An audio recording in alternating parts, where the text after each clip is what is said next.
মির্জা কাদিয়ানী তার নবুয়ত দাবি করেছে 1901 সালে। সর্বপ্রথম আমরা তার দাবি দেওয়ার প্রেক্ষাপট বোঝার চেষ্টা করি। তার জন্ম 1839 বা 40 সালে। তা সে নিজেই তার বিভিন্ন পুস্তকে লিখেছে। 1881 সালে সে সর্বপ্রথম তার বিভিন্ন দাবি দেওয়া নিয়ে ময়দানে অবতীর্ণ হয়। সর্বপ্রথম সে নিজেকে জামানার মুজাদ্দিদ বা সংস্কারক বলে দাবি করে। এই দাবি করার পর কিছু মুরিদও তার জুটে যায়। ধীরে ধীরে তার ভক্তদের সংখ্যা বাড়তে থাকে।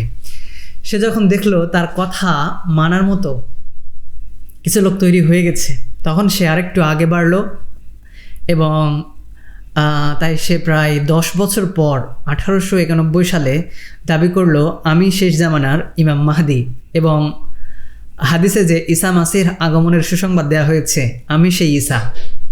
আশ্চর্যের বিষয় হলো তার অন্ধ মুরিদরা তার এই দাবিও বিশ্বাস করে নিল, আর তার এই দাবির উপর প্রায় সে আরও 10 বছর অতিবাহিত করলো। এরপর 1901 সালে সরাসরি নবুয়ত দাবি করলো। এরপর মৃত্যু পর্যন্ত মির্জা কাদিয়ানী তার এই দাবির উপর অটল থাকে। নাউজুবিল্লাহ।